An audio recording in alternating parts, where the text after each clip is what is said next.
Today in the episode, Russia leaves key base, military equipment and soldiers move out of northern Syria. Defense-focused diplomacy, Ukraine's delegation to tackle military issues in upcoming trilateral round. Final decision, the European Union says no to Russian gas starting in 2027. Ukrainian military forces in Kupyansk, Kharkiv region are completing the city's clearance of Russian troops. The Ukrainian Special Operations Forces carried out a successful raid in the city's central district. They reported that a group of Russian soldiers had decided to set up positions in a destroyed supermarket and a nearby residential building. As a result of the clearance operation, part of the invaders were destroyed and part were captured. Total combat losses of the Russian army in Ukraine have already exceeded 1,235,000 personnel. Over the past day, the Defense Forces of Ukraine managed to eliminate 820 Russian occupiers. This was reported by the General Staff of the Armed Forces of Ukraine.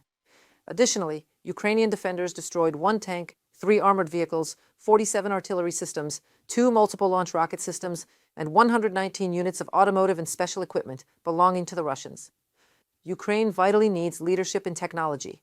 President Volodymyr Zelensky stated this during his speech at the presentation of an initiative to evaluate the effectiveness of drone units. The head of state emphasized the importance of reacting quickly to new challenges and forecasting the next stages of technological warfare. War is undergoing an evolution, and everything is becoming extremely dependent on another element, who is the fastest and strongest in applying technologies, adapting them, and providing truthful verification of what is happening on the battlefield. This is precisely the kind of leadership Ukraine vitally needs, leadership in technology. Ukraine must maintain this lead and win every cycle of technological development. We must react quickly to new challenges and, crucially, forecast the next stages of technological warfare. These are all difficult tasks. However, reaching our current level was not easy either. Ukraine has achieved it. We have achieved it all together. We must ensure constant technological leadership for Ukraine. 4 out of 4.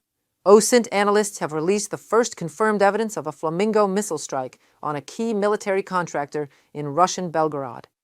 The operation, which took place on September 2025, targeted the SCIF-M facility. While Russian propaganda claimed that only 1 missile reached the aim, satellite imagery tells a different story. All 4 missiles successfully hit the facility. SCIF-M is a high-tech manufacturer of specialized tools used for processing titanium, aluminum, and carbon fiber reinforced polymers. These materials are critical to the Russian aerospace industry. Up to 70% of the company's output is dedicated to the production of MiG and Su fighter jets, making this successful strike a significant blow to the Kremlin's military aviation supply chain. On the front lines, the Pokrovsk direction remains one of the hottest sectors. The Russian army is intensifying its pressure and attempting to break through the armed forces of Ukraine defenses by bringing up reserves and changing tactics. This was reported by Commander-in-Chief Oleksandr Syrsky. He emphasized that he continues his work in the Pokrovsk and Okaratin directions, where the enemy is trying to impose intensive combat operations on the Ukrainian forces. According to the Commander-in-Chief, the primary task of the defense forces is to inflict maximum losses on the enemy and reduce their offensive potential. We are paying special attention to strengthening unmanned systems units, primarily the use of strike drones to defeat the Russian occupiers, as well as developing logistics through the involvement of robotic complexes. As war changes, we change our approaches to conducting it. Scaling modern technologies has a direct impact on the effectiveness of combat operations and allows us to save the lives of Ukrainian soldiers. Oleksandr Syrsky, Commander-in-Chief of the Armed Forces of Ukraine, on Facebook. Russia is vacating a key military base in Syria. Moscow is withdrawing equipment and heavy weaponry from the Kamishli airport in the north of the country, Reuters reports. In this region, government forces are attempting to seize control from Kurdish forces. According to the agency's sources, Moscow began the withdrawal of troops as early as last week. The main intelligence directorate of Ukraine has also repeatedly reported on the evacuation of Russian bases from Syria. Previously, the agency stated that Moscow plans to redeploy part of the equipment to Libya. The Ukrainian negotiating delegation is preparing for a new round of trilateral meetings scheduled for this week, as announced by President Volodymyr Zelensky. Following the delegation's recent report on their visit to the United Arab Emirates, it was revealed that the sessions in Abu Dhabi covered a broad spectrum of critical issues. The president noted that the discussions focused primarily on military matters, essential for bringing an end to the war. Ukraine has always been and will remain on the side of peace, and the only reason this war continues is Russia. Real results from diplomacy are needed so that there is no impression that the Russians are also using the negotiation process for a very cynical and brutal purpose, pushing back new pressure measures against Russia that could actually work. And pressure is needed. It is precisely pressure and its consequences, the results of sanctions and the blocking of Russian operations, that work toward ending the war. Partners must not forget this.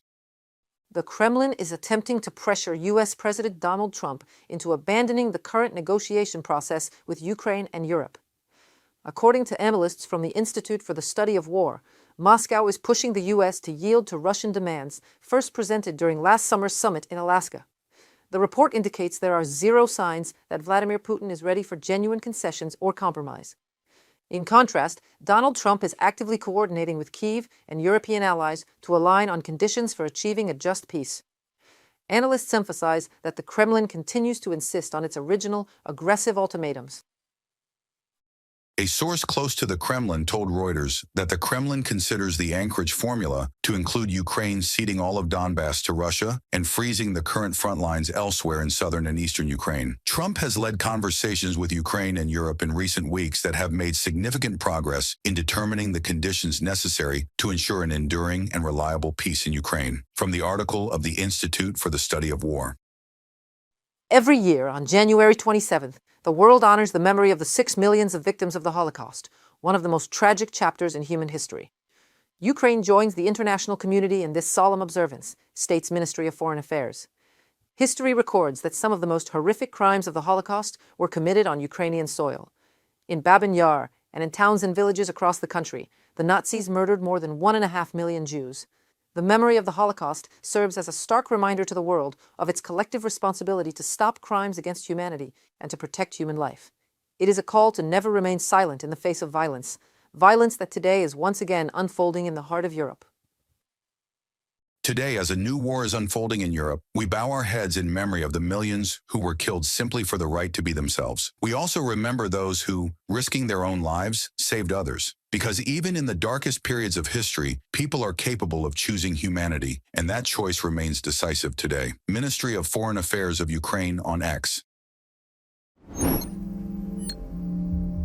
By 2027, all Russian liquefied natural and pipeline gas will cease to flow into the European Union.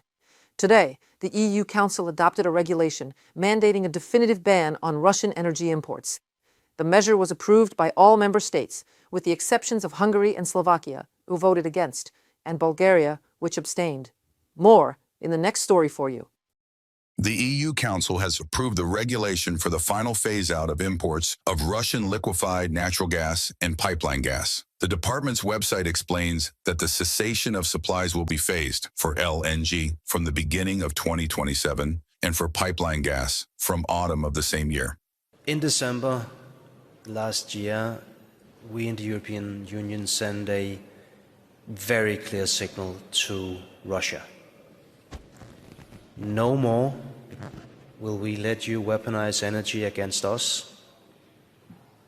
No more will we let you blackmail member states of the European Union. And no more will we help indirectly fund the war in Ukraine. We've decided to finally end our imports of Russian energy. EU countries have agreed that before allowing gas imports, member states will verify the country where it was extracted. In case of non-compliance with the rules, fines are provided, no less than 2.5 million euros for individuals and no less than 40 million for companies. The regulation was voted for by 24 countries. Traditionally against are Hungary and Slovakia, which consistently continue to purchase Russian energy resources. Bulgaria abstained. However, they now have no choice but to follow the new rules or regularly pay fines. As of today, the EU energy market will be stronger, more resilient, and more diversified. We are breaking away from detrimental reliance on Russian gas and taking a major step in a spirit of solidarity and cooperation towards an autonomous energy union. Michael Damianos, Minister of Energy, Commerce and Industry of Cyprus, from a publication on the EU Council website.